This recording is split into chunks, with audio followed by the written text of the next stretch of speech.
Aga, in your book you mentioned about this inclusion bubble. Do you want to talk more about it? Yes. I call it inclusion bubble because it's a little bit also how it feels when you feel like you belong, but it doesn't serve you. I call it bubble because sometimes we look for friends, and our brain always tricks us for similarity. So we look for friends in the people that are like us.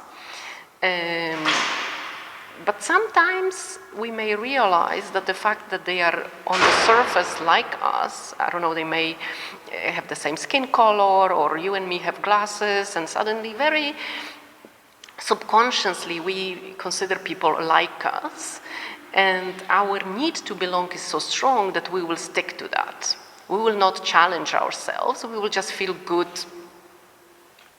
here and now. And we feel, maybe I cannot really talk to this person about anything important, but it actually is a feel-good type of person. So if I'm lonely, I'll call this person, and it's sort of, we don't feel that lonely separately as we sit together, but which is good.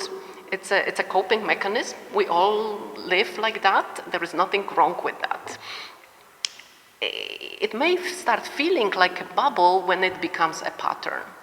That eventually you are surrounded with lots of people, but you may realize with no one of these friends you actually can talk about something serious, or if you are in trouble you cannot rely on them. And this is when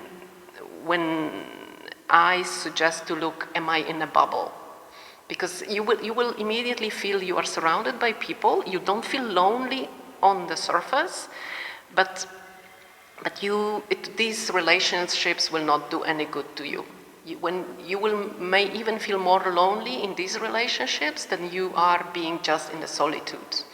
And again, that's why I brought this concept of a bubble, to be aware of that, and be more brave and courageous to sometimes step out of that bubble. Because what may feel good on the surface doesn't mean that it's nurturing us. It's a little bit, again, I use this metaphor a couple of times. When you eat highly processed food and you just silence your immediate hunger, or you eat something that is nurturing you and it has lots of vitamins, or you feel in your body that it does good to you. So in the same way, I encourage everybody by reading this book and making reflections about this topic, about being honest with yourself. How is this bubble doing for me? Is the people nurturing me?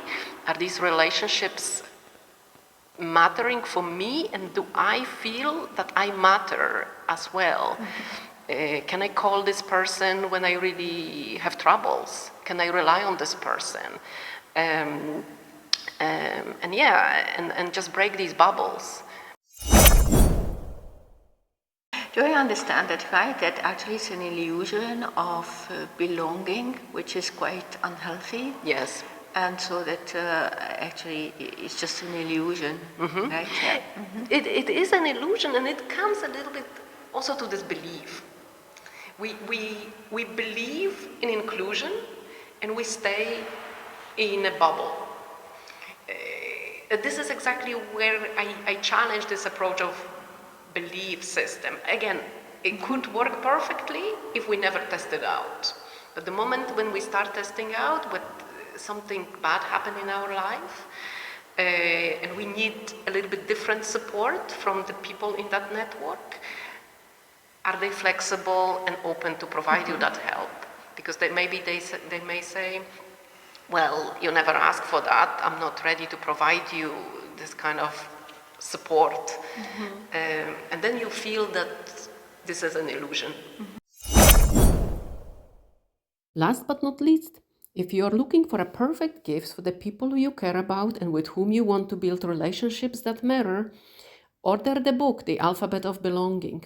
The link is located on the landing page of the Experience Belonging channel. Do not wait any longer. Make the order now. Thank you.